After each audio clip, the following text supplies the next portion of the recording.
The deep state is now officially deep-sixing any information that it dislikes.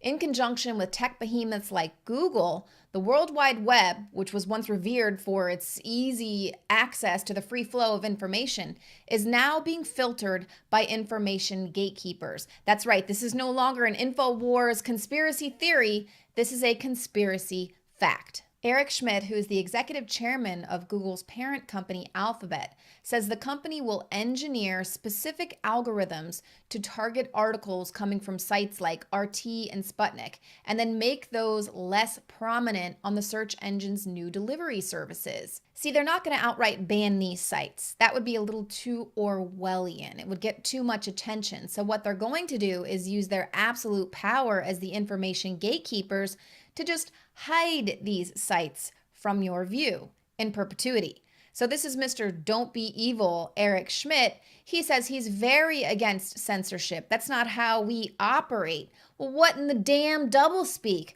Because this algorithm serves essentially the exact same function as censorship. Now, this is Eric Schmidt. He is a longtime friend of Hillary Clinton as well as Barack Obama. He was a digital campaign advisor for both of them. He actually set up an individual website to help Hillary Clinton win the election. That didn't happen. He's very upset about it, and now he's actually hinting at the fact, based on what we saw last year, the public can't be trusted to distinguish between fake news and real news. So now his company is just going to do the work for you and filter it for you. I'm sure there's going to be no political motive behind it going into 2018 and, of course, 2020. Here's a good idea. The fact that the CEO of search engine monopoly Google has publicly admitted to censorship by algorithm means they should be subject to FOIA requests now.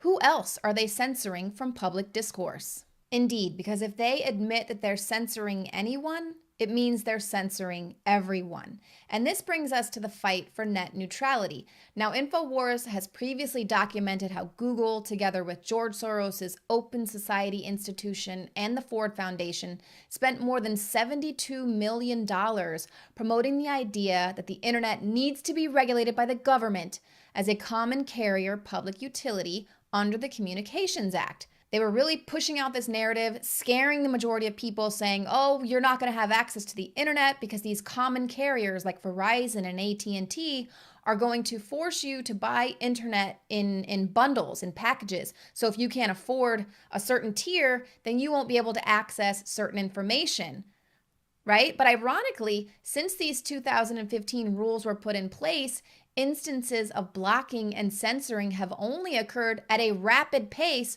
on these platforms like Google and Facebook and Twitter. All of these internet giants lobbied hard for these 2015 net neutrality rules.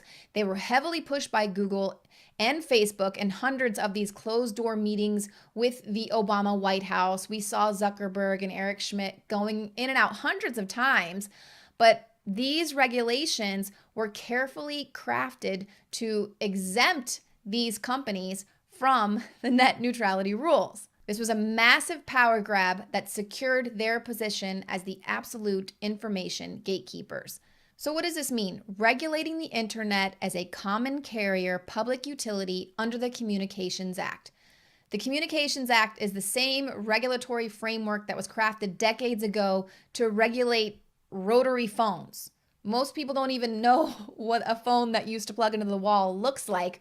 Why would the Silicon Valley giants want to regulate the internet under this same rules and classification?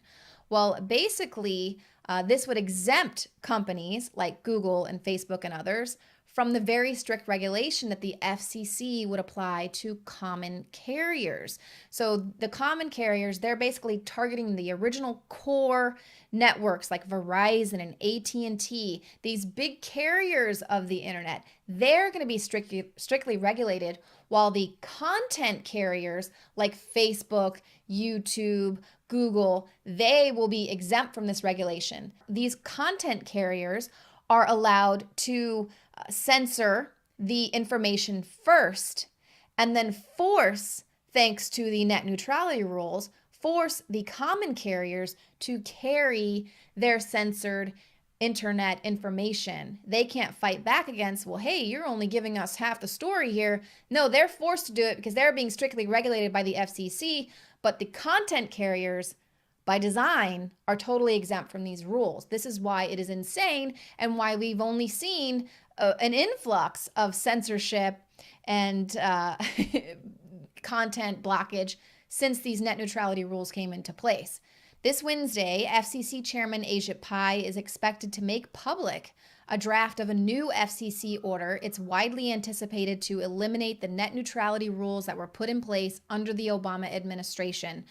Chairman Pai has been very outspoken in the past against net neutrality for the simple fact that it's important for all humans. It's not a political thing. It's important for all of us to be able to access information easily on the internet without it being regulated and censored and filtered through these gatekeepers who have a very obvious political agenda when it comes to deciding what's news. Now, the fact that this is being made public, this draft, means that there is an opportunity for you to go and leave your comments in support of this new draft. This is a major shift away from the former administration that liked to keep all their little wheeling and dealing tightly under wraps so that the public wouldn't know what was coming their way. Chairman Pai is leaving this open to the public so that we have about a month to let them know if we are in support of this or not. So go to the FCC's website, comment, show your support. Understand it's being totally bombarded by bots and trolls right now, no doubt paid by George Soros himself. So you've got to go there and allow your voice to be heard as the American public. Let them know that we want out of these internet ghettos and we don't want our information to be filtered by these freaks like Eric Schmidt and Mark Zuckerberg. In ancient times, man roamed the earth in a constant state of hunting or being hunted. Introducing Caveman, where cutting-edge science meets ancient super nutrients. Secure your bottle right now at InfoWarsStore.com.